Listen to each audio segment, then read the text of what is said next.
Good evening. Here's the world news from BGI TV, Babagagede Imo TV. I am Moriwe Rebila Lawal. First are the major headlines for the world news.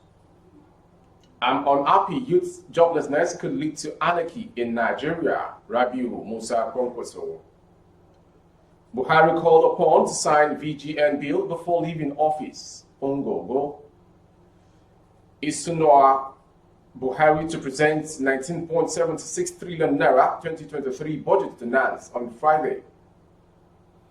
FG approves ASU faction Konoa as academic union.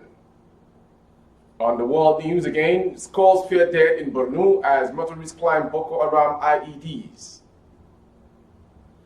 Bandit shoots vigilante, kidnap 15 in Niger State. And in foreign story, Trump sues CNN $475 million for defamation. And on sport, we are ready for Germany, Flamingos captain Alvin. Second sports story, I like him a lot. Liverpool coach Klopp on Arsenal star. Now the news in detail. The presidential candidate of the new Nigerian People's Party, NNPP, Rabiu Kwankwaso, has expressed dismay over the rate of youth joblessness among the Nigerian youth. He expressed concern that if the issue of joblessness is not addressed, it could lead to anarchy in the country. Kwankwaso made his assertion during the weekend following a closed-door meeting with the NNPP stalwarts in Jalingo, Taraba State capital, where he also commissioned the party's offices. According to him, the level of joblessness among youth have now made many to turn to drug abuse and banditry. The NNPP candidate, however, pledged to restore the country's glory if elected next year. He said he has the capacity to reposition Nigeria's economy, security, and infrastructure, which, according to him, pushed him to join the presidential race. Kwankwaso said, well, you see, our strategy normally is to allow people to continue to underrate us. Our politics is on the ground, not in the air. People could see and touch our supporters, and these are committed supporters, the former Kano State governor added. Meanwhile, Kwankwaso has promised to run an all-inclusive government if he wins next year's presidential election. He said some months back, many people doubted the party's chances going into next year's general elections. He, however, said the situation is now different. Moving to the next story. President Muhammadu Buhari has been called upon to sign a Vigilante Group of Nigeria VGN bill into law before leaving office, adding that signing that bill will enable the members of the voluntary security group to discharge duties more effectively. This call was made by an intelligence officer of the group, Mukhtar Abdullahi Ungogo, in a chat with newsmen in Kano, where he reiterated the VGN being the most popular voluntary security association. It is also present at both rural and urban settlements across the country for long decades. Mukhtar Ungogo described the leader of the group, retired Navy Captain Umar Bukori, as somebody who is struggling to ensure that peace reigns in Nigeria by supporting security agencies and keeping the country more secure like what it's been enjoyed today.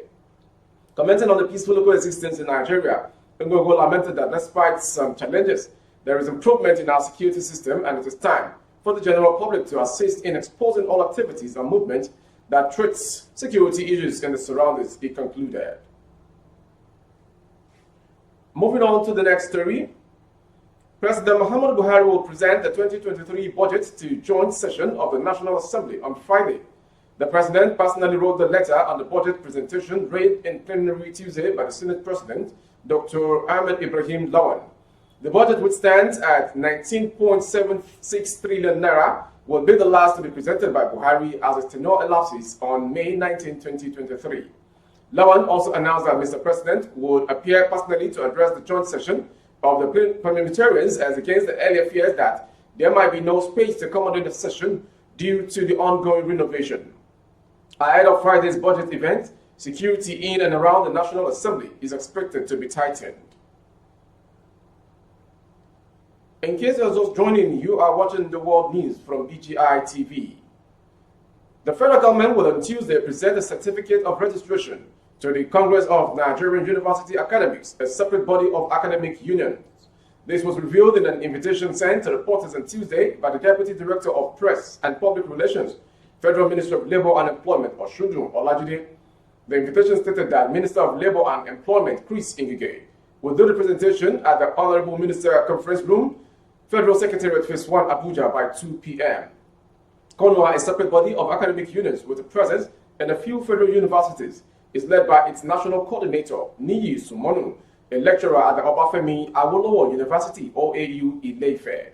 The message by the Ministry of Labour read, "The Honourable Minister of Labour and Employment, Dr. Chris Ngige, cordially invites you to the recognition and presentation of Certificate of Registration to the Congress of Nigerian University Academics." It added, "Your media organization is invited to cover the event and strictly by invitation."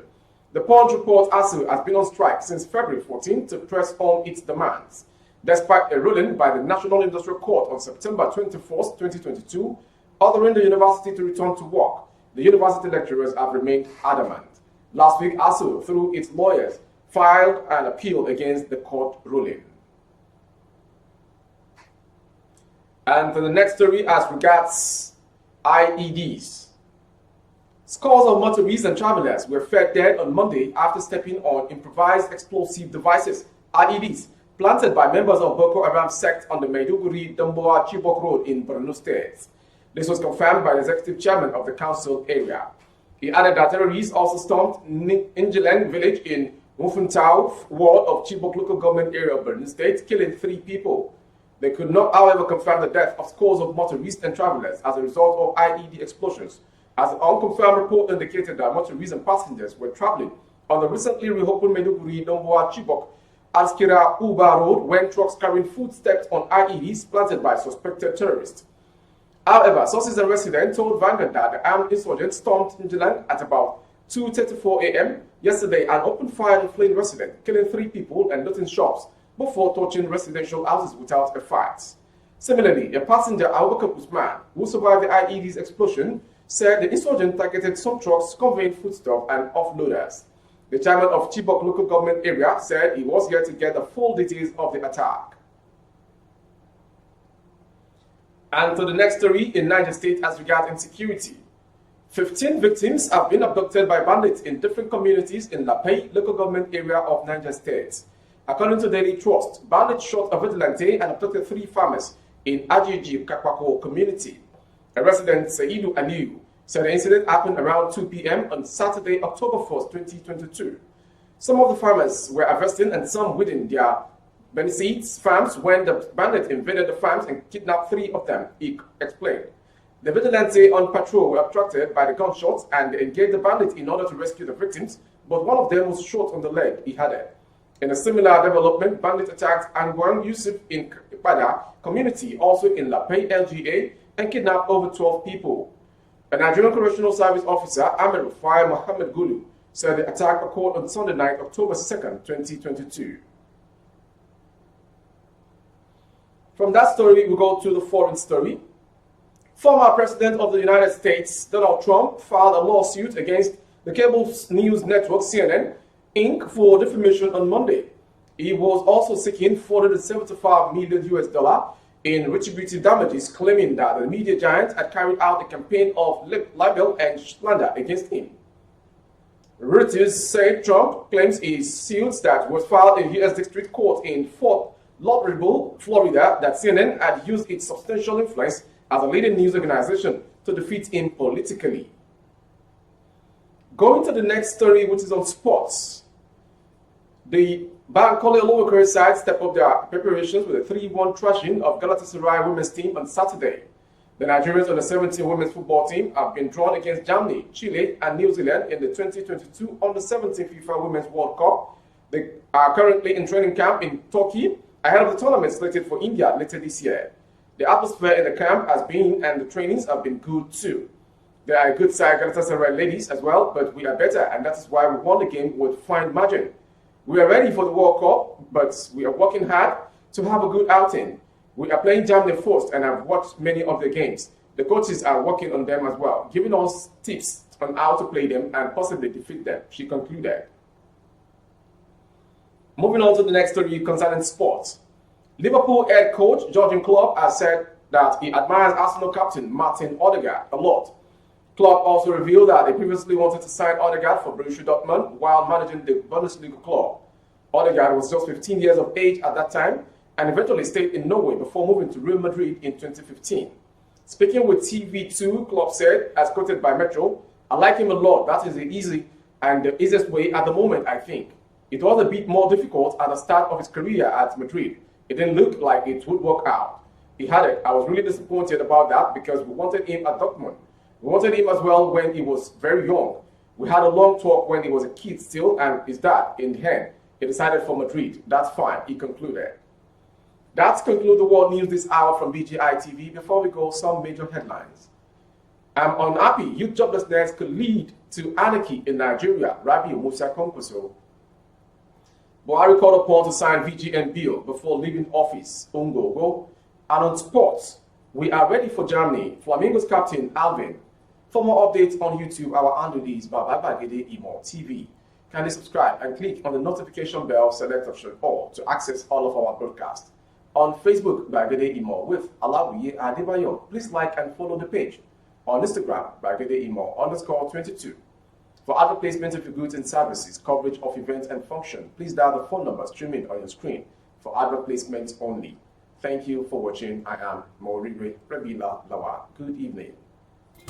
Oh, na, na, na. If you want to know what's going on in city, or you want to listen to the latest news and gist, no stress, oh, just tune to BGI TV. BGI TV, you're one in a million.